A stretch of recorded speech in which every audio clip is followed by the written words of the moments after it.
Percent Podcast. Okay, we're live. This is Matthew, and I'm back with Rizzle for another special interview on the You Deserve a Drink podcast.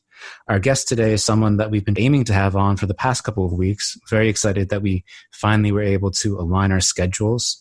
Our guest was a previous speaker at the weekly WHIP Meetup about 5 to 6 weeks ago. So a lot of you may be familiar with the project that they're affiliated with. But I'm very, very happy to be able to speak with V. Sundaram, who is the technical lead at Lendroid today. Welcome to the show, V. Thanks, Matthew. Hey, Rizzle. Thanks for having me, guys. To get started, I'm curious if you could introduce yourself, give us a little bit of your background, where you're coming from, how you joined the Lendroid project, and then segue right into telling us what Lendroid is by maybe giving us the short elevator pitch. Yeah, sure.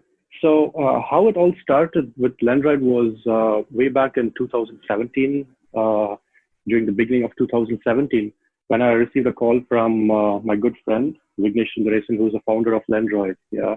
So Vignesh and I go way back. We were basically, we did our bachelor's together in Dubai. And since then, we've treaded a lot on this entrepreneurial venture and kept each other updated through the years. And for the good part of my 20s, I've basically been a digital nomad. And, I've gotten the good fortune of staying in a couple of places and, sharing experiences and good vibes with different cultures, learning a lot, and also trying to incorporate all that into the software tools that I've been building. So my software experience dates to around a decade worth of experience. And during this time, when sometime during 2017, around February, I got a call from Vig, and he was super excited about blockchain and, how lending could be visualized on the blockchain. And he showed me a couple of papers, white papers that he had written since the end of 2016 about lending itself. Yeah. So that's where it all started. Lendroid and smart contracts, realizing lending, basically via the Ethereum smart contract started at that time. And over the last few years, it's really taken an entirely massive, beautiful life of its own, and is headed for a super future going forward. So I'm very excited on where we can take it and where it can also take us. So that's pretty much a basic idea of how I got into Lendroid itself. But most of my life has been centered around trying to find technological solutions that can make the life of the common man much more simpler and happier, so he can focus more on becoming more human and focusing on more human-centric relationships rather than worrying about earning money to feed his family, etc. So those are the kinds of solutions that I myself have been personally working on and looking forward to work on. So Lendroid that's where Lendroid came into this picture, and I think that's what we are heading towards to solve, one of the bigger issues by reimagining a financial system itself. Dude, I first heard about your project. I had heard about your project, but I feel like I didn't really grasp your project until you came on the WHIP and sort of gave your pitch there. And I think it'd be when you had given some like real world applications of this concept, it really blew my mind. It was just like a use case scenario for NFTs that once you presented it, it was very obvious that this should be a thing and will be a thing, but it really came out of left field for me at the time. It was just something that I had never even conceived of before. So would it be possible for you to give a couple basic use cases for this concept of like lending NFTs and how that would like make people's lives easier or just just some cool concepts to be used with this? To address your question on what got us excited about the NFT space itself was the fact that NFT is very unique in the fact that it's not fungible, right? It's not like a typical ERC20 where all ERC20s look just the same, so it doesn't matter what you switch, what ownership you give away. It just balances out, right? But when you think about an NFT, you don't necessarily need to give away the ownership in order to derive a revenue out of it, right? So, for example, you can still keep your ownership and lease it out for rent. You can still keep your ownership and you can invite guests over, or you can conduct parties. You can have VIP ticketing events, etc. So that really got us excited about how we could think of an NFT itself. And a classic example of that would be an NFT land, right? Which you could basically lease out, get a secondary revenue stream flowing out of it, and also use it as a collateral. But the fact is that if you use it as a collateral, you lose ownership of it. So how do we mitigate that issue? Does that mean the secondary revenue generation streams would stop? And how can that flow? How can you transfer those revenue streams to create cash flow tokens?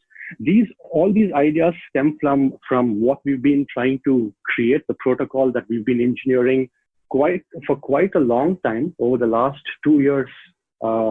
And those experiences of having observed the DeFi space and what it actually takes to build a stable financial model and a system that actually can handle,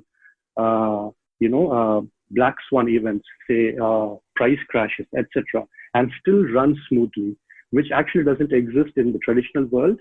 And we were very particular about making sure that the system that we build doesn't, it actually can be as anti-fragile as we can make it. So that's where the idea of collateral markets came into picture. And right now what we're exploring in the NFT space is creating collateral markets. So rental markets is one of those. There are a couple more on the pipeline. So, I would be interested in explaining them as they roll out. And I think we're talking a little bit about, and with the use cases, some of the specifics that the right share smart contract kind of provisions. Before we dive further into there, just because Lendroid has been around for quite a while, I mean, you were talking to Vignesh back in February 2017. I'm just wondering if you could kind of walk us through what the original protocol that Lendroid set out, I guess the V1. And then I know you're about to be rolling out a V2 of that, and then kind of just take us from that V1 origin to where you plan to go with the protocol. And then we can dive even deeper into the NFT side, which, I mean, I can't wait to get into more specifics and talk about that whole story too. Oh, yeah, sure. So during a very primitive era of financial modeling itself, Vignesh had written this white paper, right? So he was doing his rounds, talking to people about lending on the blockchain. And that was a time when the idea was shunned upon. Lending on the blockchain was not something that could be grasped. And look at where we are right now. Most of the revenue on the blockchain is predominantly DeFi, right? So that's where the idea for lending itself came, since those times when it was not really understood well, I would say. And I remember the smart contract I wrote for lending at that time. It was called POFP, Proof of Future Payment. It was very simple. Borrower places a collateral, lender places the loan, and then both of them get into the smart contract. Once the loan is availed, the borrower takes the loan token, and after he repays, he gets back his collateral, and then the interest is also paid to the lender. It's really a simple model. There were many thoughts on how to handle the loan defaults, or what would happen if a third party gets into the picture, mediation, etc. Because the arrangement itself, the scenario itself was not meant to completely cover all the scenarios, right? So that's where the Lendroid protocol started. So basically, our idea was just to enable margin trading and lending on the blockchain.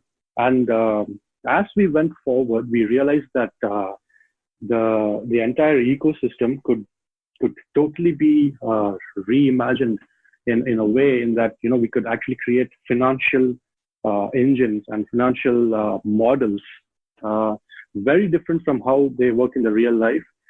So what started off as a margin trading protocol, we realized we could actually create it as an entire financial ecosystem itself.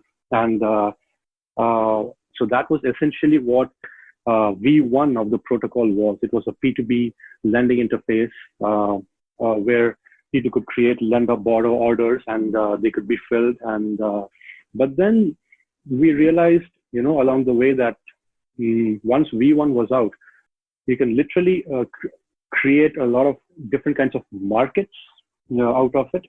So that's when we started focusing on collateral markets. But first, we needed to create the protocol for that, right? So that's where right now, I think we have the NFT space, but going forward, there are very interesting projects that are doing really cool things with NFT and sharding them into ERC20s. So these are all very active things that we're going to be exploring also.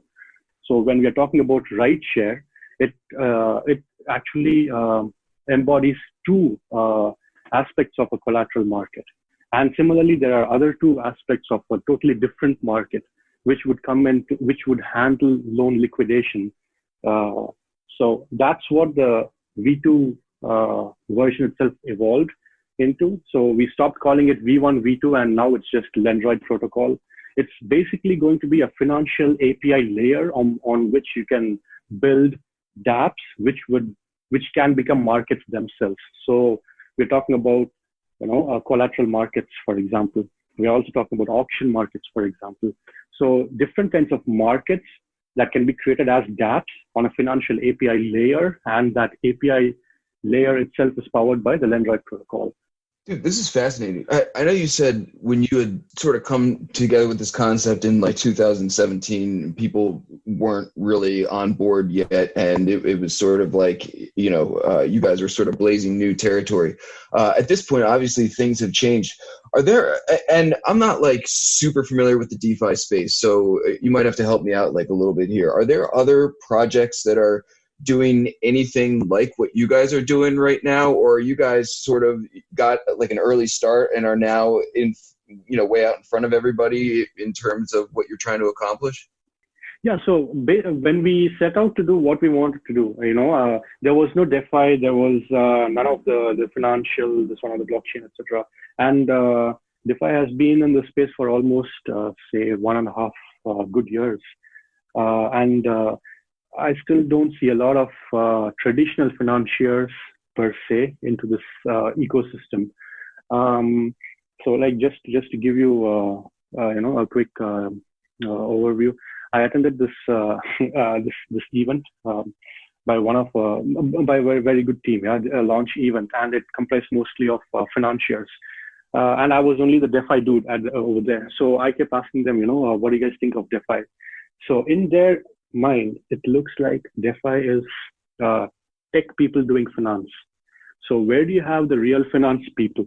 Where do you have the people who make it real? We are doing decentralized finance. So the traditional financiers, are they in this? There are other reasons, most of them are regulatory reasons. But the fact is, we need to be in a place where we are developing solutions for those who can directly relate to them, embrace them, and also make them better. And that's where you've got an amazing community of crypto artists, right? And I strongly feel that crypto is getting much better because of the artists, and artists' lives are also getting much better because of crypto. So there's a beautiful balance over there. On that point, V, I'm wondering if you could kind of segue into talking about the rideshare smart contract, maybe make it really real and take the example of a crypto artist who is about to mint an NFT, let's say like on Super Rare or Async Art on an NFT art marketplace.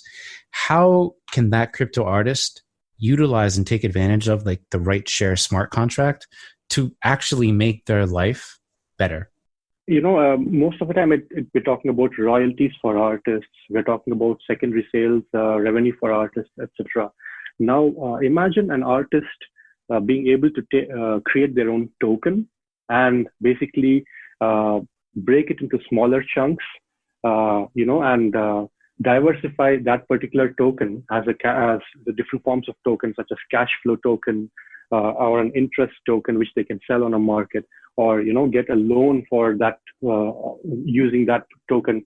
The ownership of the art that any person holds does not go away from them, and we're talking provenance over here.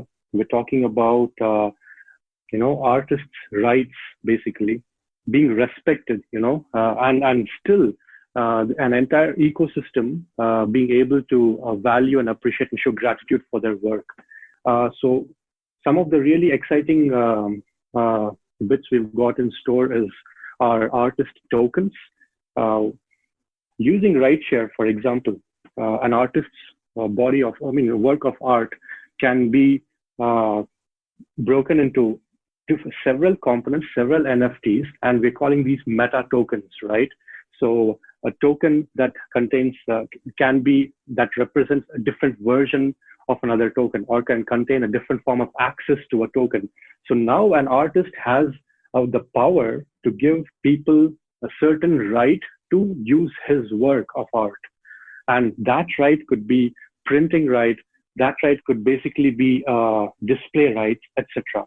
So for example, if you are an artist and you design a piece of art and you want to be able to create a revenue stream out of it by selling t-shirts that contain your work of art, you create printing rights and you give it to owners who or shopkeepers who have them, who have Shopify accounts, for example. And if they have your NFT, they basically have the right to display a t-shirt with your work of art in it. And every revenue that they get by selling that t-shirt, you get a part of it too. So that's a printing right, right? So you get the point, right? There are so many possible ways in which you can still generate revenue out of your art, but you also don't lose your art. It still stays with you. And if at some point in time, you would want to avail a loan with that art, it's still possible to place it as a collateral, and still you don't lose your ownership of the art. So that's where we have the concept of encumbered meta tokens, wherein you lock your your art into a contract. You get an owner token, and you also get a loan token or a collateral token. Now you can place the collateral token and get a loan. Once you've repaid the loan, you get back your your original NFT. So these are some interesting mechanics around which we think NFTs as such can really expand on lives of their own using the RightShare protocol itself. Dude, I love this shit, man. I think it's I think you're exactly right, man. How there's like a synergy between like the crypto community and the artist community, and that really plays in well to one another. You had mentioned the grandmother who needs a loan, or like the person selling flowers, and I think you're exactly right in terms of like, the people you're trying to unroll this concept to, and the audience you're pitching it to. But I'm just curious, man, I love the real world examples. Like what's your like pie in the sky like application? Well, that's what we are very excited to keep evolving and figuring out along with people who actually use them. So, for example, when we initially started, we were just thinking about lenders and borrowers, right? And then it beautifully evolved into liquidity providers, who are such an important component of a financial system. And then we discovered that there's an amazing community of artists who have basically realized the value of the blockchain, and that beautiful, wonderful tweet by Lawrence Lee, the spark it created, and the kind of movement that it actually generated, right? So the thing is, we are always going to be on the lookout for folks who we believe and also they believe would be able to benefit from the financial aspects of the blockchain. So see, it's going to be a never-ending journey, right? If we have our sights very clear. Hell yeah, dude. You're in uncharted territory, right? You got to be flexible and willing to take opportunities that, expose themselves as technology improves. It's cool, man. I respect that approach too, because I feel like a lot of people want to nail down business plans and roadmaps and everything, and to be able to say like, we're going to keep our eyes open and, adapt with what comes our way. I mean, obviously that's been working out for you and what you've been doing up until this point. It's just such a cool concept. Are there people and like taking advantage of this right now, or what's the current state of things? Oh, absolutely. I mean, we've, as we are speaking, we are already, enabling the Vaulty Towers rental on crypto voxels. So you're going to have rental tokens and, interesting tokens that's going to come out of the Vaulty Towers building. And we've also got, the billboards that are going to use the rideshare model. And Nice. we're also working with a couple of architects also. So it's a very exciting time to actually be from inside rideshare, because see, the possibilities are endless, right? And someone has to actually start and then show that this concept actually works. So what we initially started off with rideshare was the encumbered approach, where you had to lock your NFT. And basically the NFT in this case was your crypto land, your crypto voxels land, or also your piece of art, which is actually of a lot of value, right, to the owner. So there was some sort of a resistance over there, and is it okay if I can lock it or escrow it in a contract? And that sort of hesitance or resistance was understandable. And that's where we came up with the concept of meta tokens itself. And now suddenly, when we are in this beta testing stage where there are projects that are trying it out, and they're really excited about the fact that they don't need to escrow their NFT into a contract. So a lot of interesting possibilities and lots of interesting projects that are beta testing at the moment. And so yeah, that's where we are going with rideshare. And there's also another feature that we're going to roll out, which basically means that if you are a platform and if you want to create rights of your own for your customers, then you can basically deploy your own set of smart contracts, which would be audited by the Lendroid team. So that's another set of feature. So if you want to be, if privacy is your main concern and you want to manage your own smart contracts, that's still possible. We just want to make sure that the tools we create are thoroughly audited and basically usable in a way that it actually makes a difference and a long-lasting impact on people's lives for the good. Yeah, I definitely love how you're really focused on trying to improve the lives of many for the better, as opposed to maybe just building a tool where like technical and financially minded people can like start yield farming in like a very esoteric field. And I also love how rideshare and meta tokens in particular seem to be the perfect hotbed for like just unbounded experimentation heading forward. As more people get their hands on them, as more people experiment with them, it'll just breed more and more experimentation. And that's like what the whole space needs, right? Just more experimentation. And I know you mentioned or referred to other projects that are doing like NFT sharding, like maybe Niftex, where they're allowing like fractionalized ownership of a single NFT. Like that's something that seems to be it's spiking, at least early, like the stories and the valuations of some of the NFTs that are being fractionalized. It's quite eye-catching. And I'm wondering, obviously, like I think meta tokens, people still need to understand what is possible with them. And the use case that I'm really tripping on is the fact that you can tokenize a future cash flow from like a future either sale of an NFT or future royalty sale from an NFT using RightShare. But like of all the potential use cases, which use case are you most excited or do you suspect would be kind of like that lightning flash moment that will catch a large portion of people's mind share and have them start focusing on RightShare and letting people know about it even more so that they can start testing and using it even more? What's that use case that you think will be that lightning strike moment? You know, I really feel something that's going to take the shape of a cash flow token and benefit artists in general, the artist community. I think that's where the real stuff is. You know, these are the people, these are the folks, nice, wonderful folks who are actually making eyes turn towards NFT itself. NFT has been there since like late 2017, you know, and now crypto art has really taken the NFT space by storm, and everyone's turning their heads towards it. It's basically because of these such wonderful people.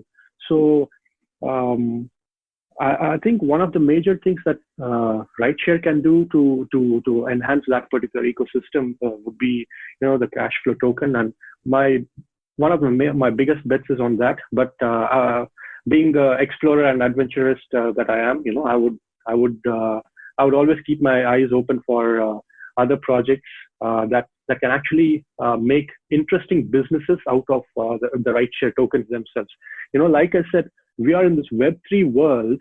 You know, we've got VR, we've got amazing tech that is really taking this entire space by storm and giving rise to really interesting ideas that I think the top contender would be something which we might not expect, or which we still are not able to imagine. Someone would definitely come up with an interesting idea and take it to storm, and then probably that's going to be that's what is going to like set the whole ride sharing on fire. That's what I think. So yeah, let's see. I mean, I'm very excited to see how it goes, actually. Dude, you guys are visionaries, man, and you got to be flexible if you are, and I'm excited too, man. I have a lot of respect for people who, you know, are thinking outside of the box and are willing to dive in deep to do things that no one else is paying attention to at the time. And a lot of this conversation reminds me of Jim, because I feel like he was like, you know, obsessed with metadata and things long before everyone else was, and then people started coming around, and it seems like you guys have a similar story with the types of projects that you guys have been working on. And you know, here we are, and it's becoming very, very relevant and very important. Dude, curious to know, like, what else you got in your wallet, man? Are you like poking around in any other projects, or like collecting some things on the side, or what do you got going on in the NFT space for fun? So, you know, the thing is, for almost the entire last decade, I was a digital nomad, right? So now I'm actually looking to live for some time in crypto voxels and continue that the journey of being a digital nomad, but making it more real, right? So I've got a parcel which I got as a gift. I'm just like keeping it as a suspense, so I'll reveal it later on. But the idea is to be able to create a beautiful gallery, a dance studio, if you will, and invite dance artists, etc., and have a sort of ticketing event for it, and donating most of the revenue from that to charity. You got UNICEF that's actively exploring cryptocurrency funds for kids, etc. So most of what I want to do on crypto voxels in that land, I want to be able to directly link it for some charitable cause, mostly tied to children, basically. So most of my ideation, if not in Lendroid, is going towards that direction. Dude, when you got that set up, make sure you hit me up, dude. And I'm love to get on board with something like that for like such a great cause and everything. So yeah, we'll be happy to throw some weight behind that. Oh yeah, sure. And before we wrap up, I just want to make sure and check any handles that folks should be following you at. Should people be looking out for any announcements in the short term coming from Lendroid about RightShare or anything else? Yeah, sure. I mean, currently we are actually beta testing with a couple of projects. So, once those are out the park, slowly, we'll be announcing them via our Twitter handle mostly. So please feel free to check out our Twitter handle.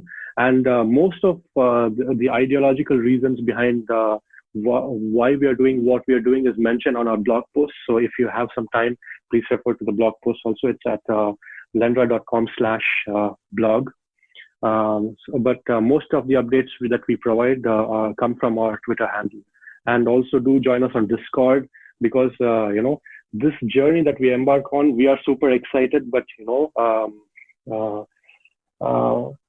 we all grow, get better only as we grow together. So the more conversations and, quality solutions that we can discuss and, build together, I think the more awesome this entire space can become.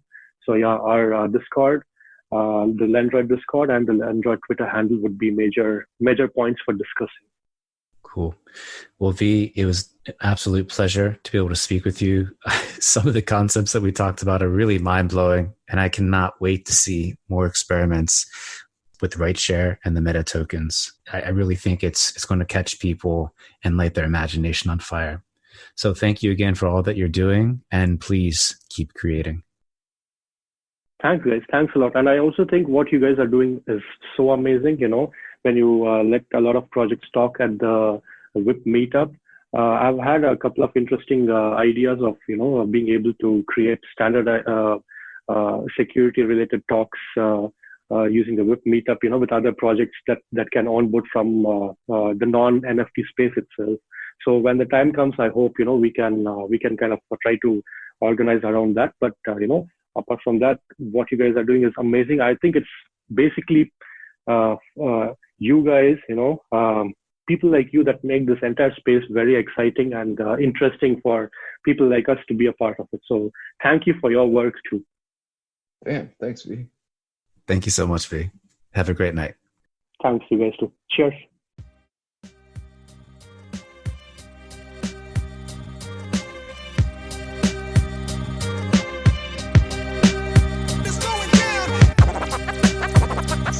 Podcast.